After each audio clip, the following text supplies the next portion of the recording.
think it's important. I'm a dietitian, registered dietitian, and Elizabeth is studying to be one. She's doing her practical hours and she will be able to take the exam this summer. Yep. Yeah. So registered dietitian is a medical professional who has had 4 years of college majoring in nutrition and food and nutrition. We take most of the same classes that the med students have to take. So organic chemistry, biochemistry, microbiology, human anatomy and physiology, a lot of nutrition classes, clinical nutrition. So it's very much a science degree. And then we have to do practical hours, and you can either get a master's or you can get into an internship, which is what I did. But anyone can call themselves a nutritionist, just so you know. If somebody says I'm a nutritionist, they don't have to have any schooling. There's nothing that's licensing them to say that they've had any background in studying in medical science, which is what dietitians do. We are a medical field. We are recognized as the medical professionals in the hospitals for nutrition. And whatever we say, whatever Elizabeth talks about today is going to be science-based. So, we're not allowed to say anything that isn't science-based. So you can have somebody who calls themselves a nutritionist and say, eat chocolate chips every night before you go to bed, and this is going to, keep you from having a heart attack or whatever. They can say anything. We will only say things that we have medical studies are done. And that's all we can say and promote. So just wanted to clarify that. And there are dietitians who work in hospitals. There are dietitians who work in school lunch programs. There's community dietitians who work with maybe WIC, the WIC programs. Where else do dietitians work, Elizabeth? What am I missing? Community, hospital, planning menus for large institutions. Oh, yep, retail food service, farms. Yeah. So that's what we do. So Elizabeth, I'm going to turn it over to Elizabeth. She's here this is the end of her 2-week stay with us. She will be moving on, but basically what they're doing with us is nutrition education. They're either doing lesson plans for us to use at a later date, or today Elizabeth's going to give her own lesson. So we've enjoyed having her. She does research on things that I need. And then she does some of her own community projects. Understanding public health and nutrition is part of what she is studying with us. So welcome, and I'm going to turn it over to you. Okay. And you can mute everybody, Jason. Okay, thanks, Holly. Okay, so I am going to share a PowerPoint with you. Let me bring it up here. Okay, can everybody see that? Yeah, good, thumbs up. Okay, awesome. Okay, so today I am Elizabeth Glass, as Holly gave me an introduction. I am a dietetic intern student with the University of New Haven. Today I'm going to talk to you about your digestive health and why it matters. So what is your digestive tract? Oh, by the way, PS, if anybody has any questions, just type them in the little chat box and I'll answer them at the end. So continuing on, what is the digestive tract? The digestive tract is your mouth, your throat, which we also call the esophagus, our stomach, and then our intestines and our colon. Where does the food go? How does it pass through the body? It starts in your mouth, you chew the food, and then it goes down through your esophagus into your stomach and then eventually into your intestines. All the food and food digestion and absorption happens in your stomach and intestines. So after your stomach kind of breaks the food down with some stomach acid, then the small intestine does most of the absorption, and then in the colon and the large intestine, we have the rest of the food, like water and salts and then the waste products are pushed out through the large intestine. Why do we care about this? Why should we care about the digestive tract? The digestive tract is like a doorway into the rest of your body. So the intestine decides what gets let into our body as nutrients and what gets pushed out as excrements. Our digestive tract has been with us since day one. It grows with us. It helps us grow. It's so important. So I'm going to ask you right now, at the end of the presentation, I'm going to ask some people to share a memory that food brings with you. So think about maybe your wedding day, your favorite home cooked meal, or food that you've gotten from when you've traveled. And we want to continue treating our digestive tract with love so that we can keep doing things that we love and make more memories. So we're going to start with mouth care. Chewing is your first step in digestion. We need to chew the food in order to be able to pass the food down through the esophagus. So let's think about our mouth right now. Let's reflect. Does it hurt to chew? Do any foods get stuck in your dentures? Do missing teeth keep you from eating your favorite foods? If you answered yes to any of these questions, it might be time to talk to a dentist, because we have to remember that mouth care, so brushing, flossing, mouthwash, it's all really important to make sure that we can get the food into our digestive tract. So what's an issue that can occur in our digestive tract? The biggest issue is constipation. The older we get, the more likely we are to have constipation, and I'm sure we've all had experiences with it. Why do we get constipation? Decreased intestine motility as we get older, which means the muscles don't contract as frequently to push food along. We tend to get less exercise as we get older, and we as Americans in general tend not to eat enough fiber and drink enough water. Also, some medications that you're on might have some contraindications so that you are going to have a little bit of constipation. But I have great news. There's some inexpensive solutions to constipation. So first of all, let's move it to move it. Remember, the intestine part of the digestive tract is a muscle. They contract and expand to keep the moving food. This is called peristalsis. And that's a lot of work when you think about it, because your small intestine alone is 20 feet long. So all that food has to push along that. So we can exercise to give it a jump start because it's a muscle. So let's give our intestines a jump start. It's recommended to do light, moderate exercise for 150 minutes each week. If we wanted to, we could divide that by about 5 days, and that gives us a 30-minute walk for 5 days a week, or 30 minutes of yoga, lifting small hand weights, or any other exercise or movement that you might enjoy. I myself enjoy dancing a lot. And also, if it's too much to do a 30-minute walk, you can always split your time up more. So maybe do a quick 15-minute walk in the morning and a quick 15-minute walk at night. And then eventually work yourself up to those 30-minute walks. Another thing that helps us with constipation and preventing it is fiber. We as dietitians love fiber. Fiber will soften your stool, which helps push things through your intestines better. Fruits high in fiber are bananas, raspberries, apples, and oranges, and vegetables high in fiber are broccoli, carrots, potatoes, and cauliflower. When we consume those vegetables, we want to make sure that we're getting at least a half cup in our servings, and we're getting at least five servings a day. And that's between vegetables and fruits. And when we eat those vegetables and fruits, if we can, we want to eat the peel on them. So when we chop up those potatoes to roast them, make sure you leave the skin on. We also want to choose whole grain foods over refined grains. So go for that whole wheat bread instead of that white bread. When we choose whole grain foods, it means the hull is left on the outside of the grain, and that hull is what gives you the extra fiber. So that's why we want to go for brown rice instead of white rice. And a high fiber dinner idea is a pan of roasted chicken breasts with carrots, broccoli, and bell peppers. So we could take all that stuff, chop it up, throw it on a pan, roast it at 400 degrees Fahrenheit for about 45 minutes with a couple spices. We want to kind of keep it lower in sodium. So maybe some chili powder or some paprika, and then we get a super delicious dinner that's full of fiber. Another thing that's great is water.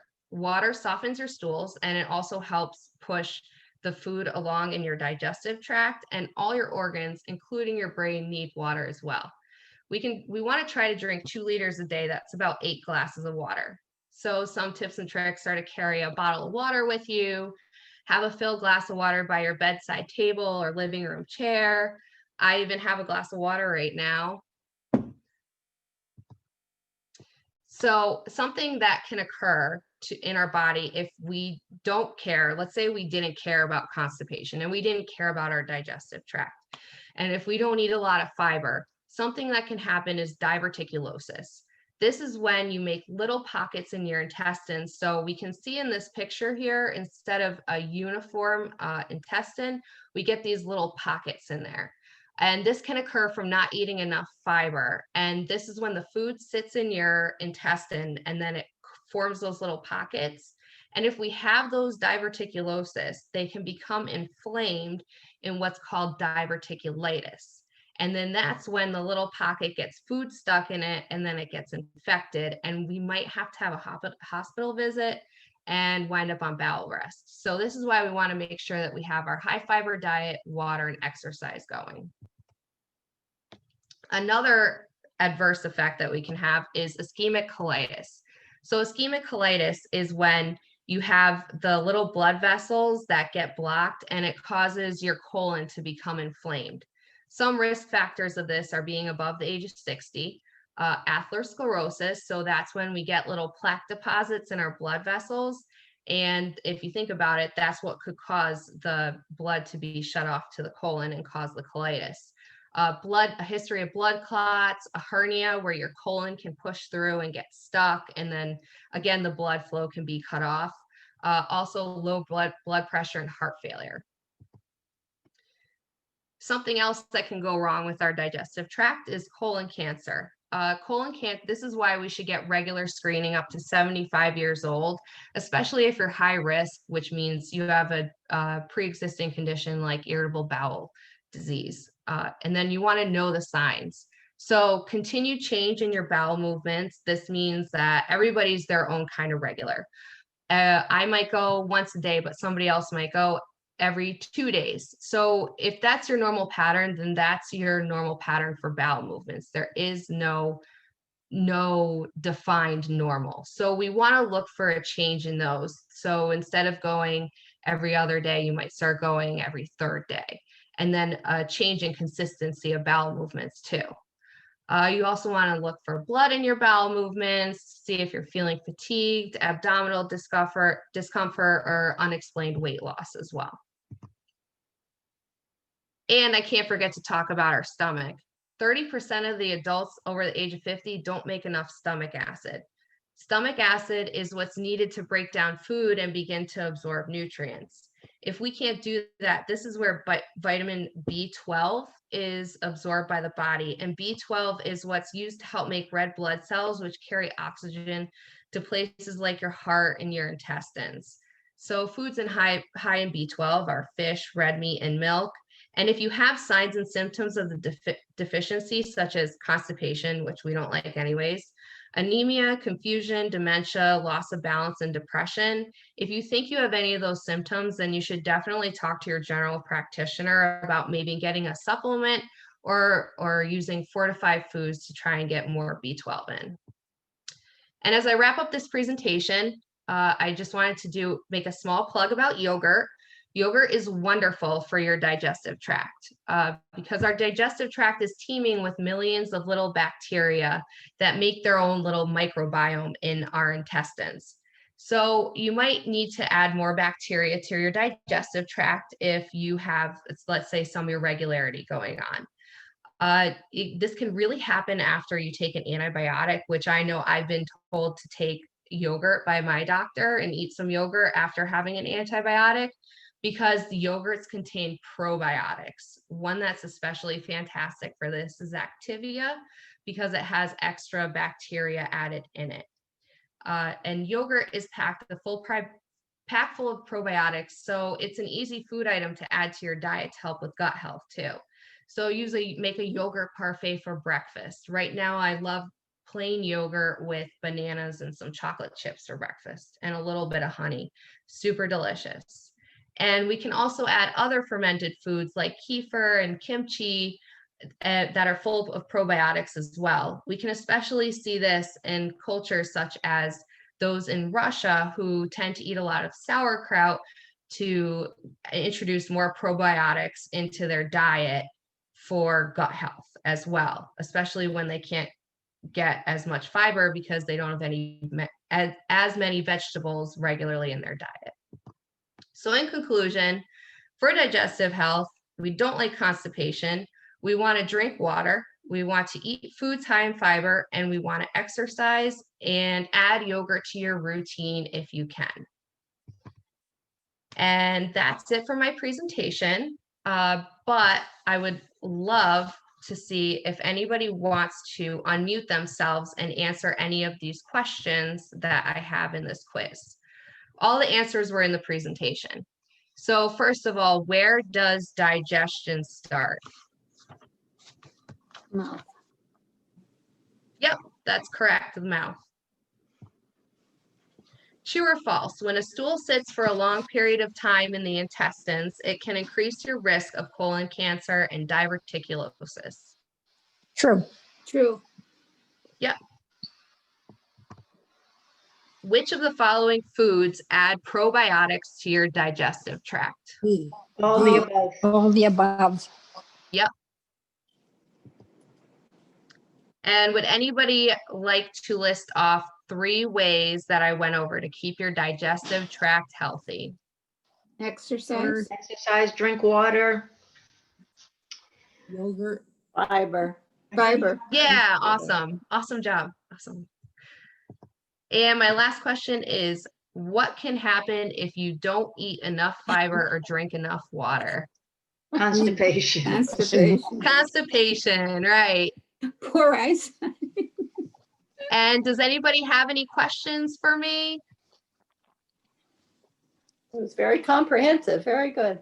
Oh, thank you. Did anybody, since we have a little bit of time, did anybody want to share a memory that's associated with food? Yeah, I have one. Okay. I arrived in Paris, went right to a restaurant where I had been yearning for something called blanquette de veau. I have to tell you that was the best thing I think I ever had. And I always think of it, and I've tried to recreate it. It never quite comes out the same. And I was so tired because we came in directly from the plane. I really didn't enjoy it. They gave a big portion and I had to leave it. Had I been home, I would have taken it home and enjoyed it the next day. But I couldn't take it back to the hotel. So that's my story. Awesome. What was it called again? Blanquette de veau. What is it? It's veal blanket. It's done with a cream sauce, right, Veal Holly? Yes. Oh. Yeah, Holly, we're going to do it at our next cooking class, right? Yeah. So when I was growing up, I don't know if this was in the 70s, there was a TV commercial. My dad was in advertising, so we always watched the commercials. But for a yogurt, and they went to Russia, and they had all these people who were like 106, 105, and they all ate yogurt every day.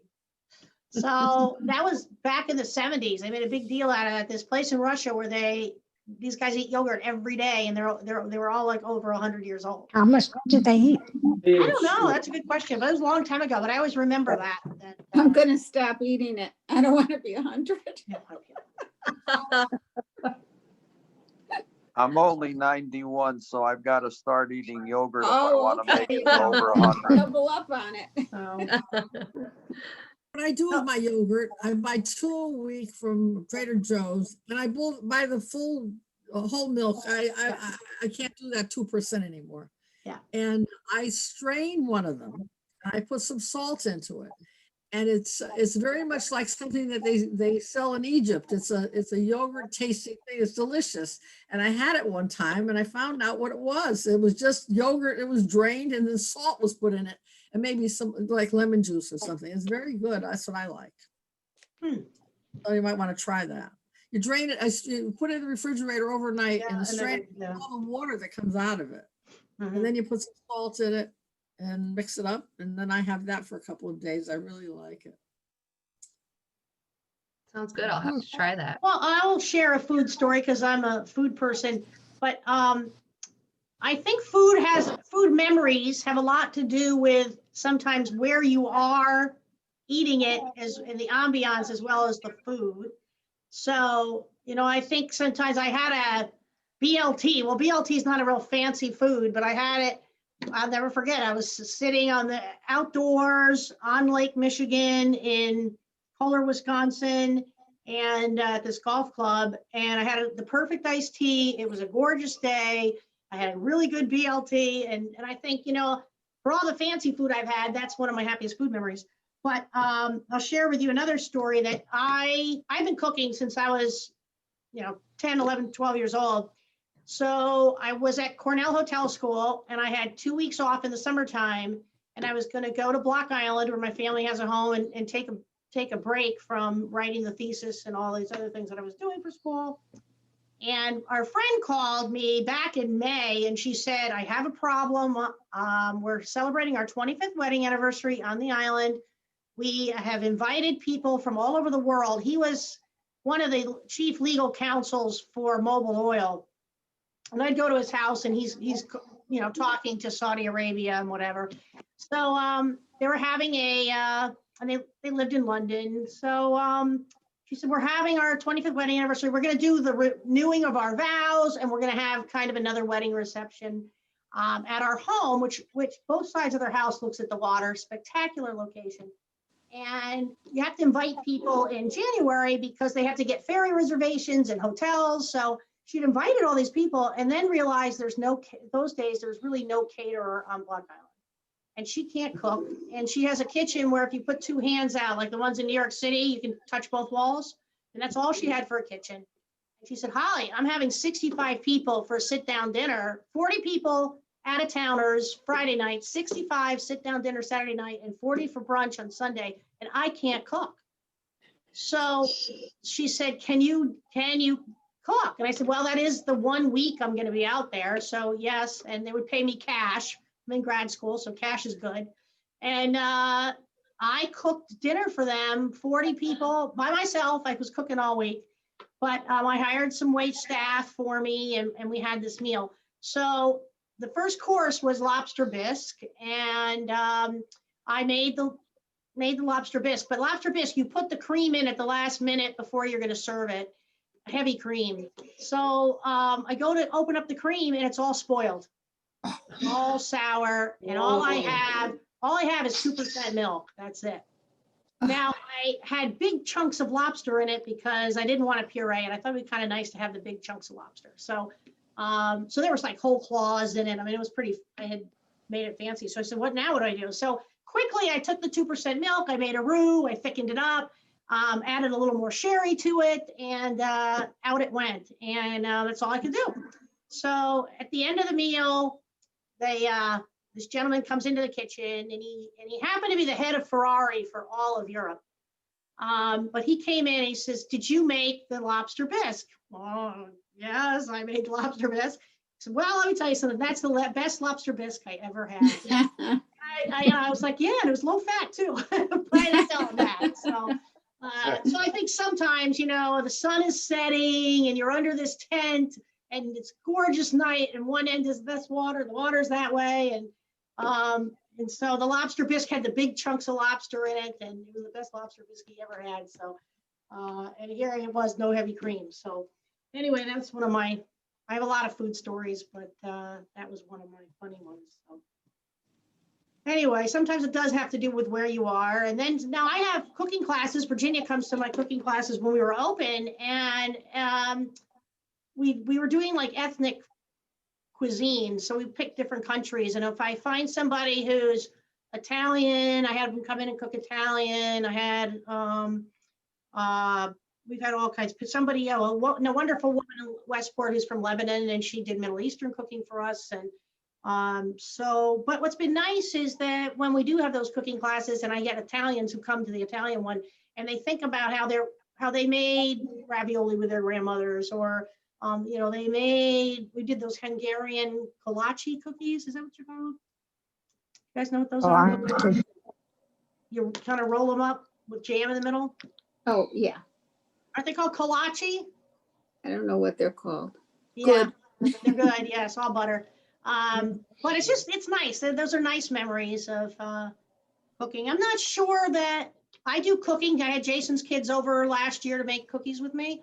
I had a family that they don't speak to their parent, they don't speak to their parents, so hence the kids have no grandparents. Even though the grandparents are alive, they're estranged from them. And the mother doesn't bake. And I said to myself, oh my gosh, these kids are going to go through childhood and never made cookies, never made bread, which I just, is an experience that I enjoyed. So I used to do that with the neighborhood kids because I don't know if baking with your, grandma is a lost art. And sometimes grandmas are far away or baking with mom. I think Jason's family does baking, but we had a good time, didn't we? Oh, we're gonna do it Christmas Eve. Yeah, we made a big mess. No, we're gonna do it this Christmas Eve. We're gonna do Yeah, a we'll do this Zoom, Christmas Eve. Christmas. We're gonna do cookies. Zoom cookie baking at Holly's house and Jason's house. So, That's good. so Elizabeth, you did a great job. yep. Well, Very thank good. you. Very good. Nobody has any questions about digestive health? How's everybody's taste buds? Does anybody have taste buds that you feel like they're not as good as they used to be? We didn't talk about that, did we, Elizabeth? My taste buds No. are too good. What? Your taste buds are too good? Taste buds are too good. Her palate. My grandmother, when she got to be, I think when she was about 80, really lost her sense of taste. And that affected her interest in eating, and so it was hard to get her to eat a nutritious diet. And then that affected her health. My father too. He lost his sense of taste. Yeah. And then, Lost weight and Well, everything. then they can eat yogurt because that tastes Yeah. like. but you don't think about that being very important, but I think sometimes that, I noticed it with my grandma. She just wasn't interested in eating anymore because everything tasted the same, except for mint. You could buy her some mint chocolates or mint anything, she could taste mint, but that was one of the few things she could taste. So that's another. I would suggest that everyone have a grandchild who is into nutrition, Yes, and it really works. it works, yes. There you go. So, all right, well, hopefully y'all learned a lot today. Thank you. Now you know what a dietitian Good. is. Thank you very much to everyone for coming. I Thanks for appreciate it a coming, lot. everybody. Thank you. Thank you. Thank you very much, Elizabeth. I'll email this to you. Okay. Okay, thank you. Okay, bye-bye. Good job.